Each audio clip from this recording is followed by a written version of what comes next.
নমস্কার বন্ধুরা, আজকে আমি বানাবো মাছের মাথা দিয়ে বাঁধাকপি। তার জন্য আলুটা টুকরা করে কেটে নিয়েছি, বাঁধাকপিটা কেটে রেখেছি, কাঁচা লঙ্কা চিড়ে রেখেছি, আর মাথাতে আছেই।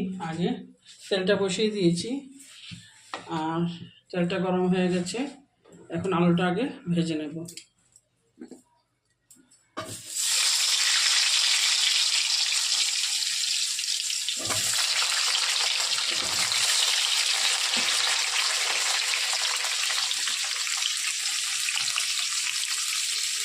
একটু নুন,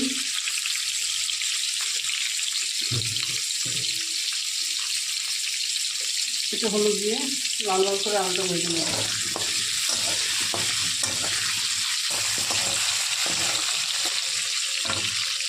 তেজপাতা দিয়ে এখন দিয়ে দিচ্ছি, আর আলুটা আমার ভাজা হয়ে গেছে। এখন বাঁধাকপিটা দিয়ে দেবো।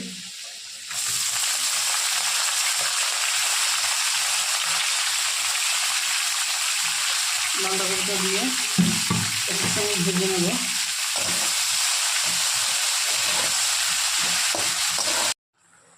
এখন একটু জিরা গুঁড়ো দিয়ে দিচ্ছি আমি 1 চামচ, আধা চামচেরও কম দিয়ে দিচ্ছি হলুদ, লঙ্কার গুঁড়ো দিয়ে দেব 1 চামচ, নুন দিয়ে দেব 1/2 চামচ দিয়ে এখন কষাবো বাঁধাকপিটাকে।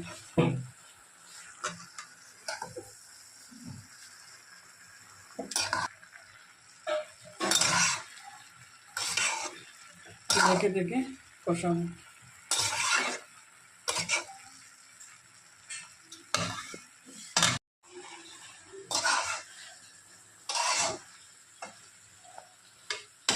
এখন মাছের মাথাটা দিয়ে আরও ঢাকা দিয়ে কম আগুনে আমি একটু সময় কষিয়ে নেব।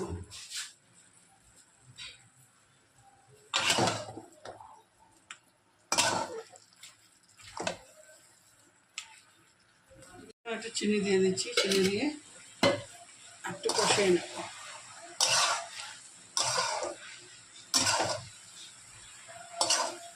ঢাকা দিয়ে দিয়ে কষিয়ে নেব। দেখেন বন্ধুরা, আমার বাঁধাকপিটা হয়ে গেছে। এখন আমি গরম মশলা দিয়ে নামিয়ে নেব।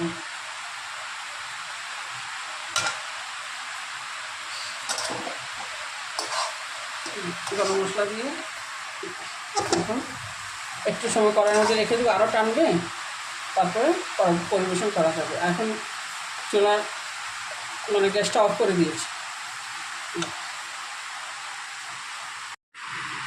এই যে বন্ধুরা, আমার বাঁধাকপি মাছের মাথা দিয়ে রেডি হয়ে গেছে। আপনাদের যদি ভালো লাগে একবার অবশ্যই ট্রাই করবেন, কমেন্ট করবেন, শেয়ার করবেন, লাইক করবেন। Thank you.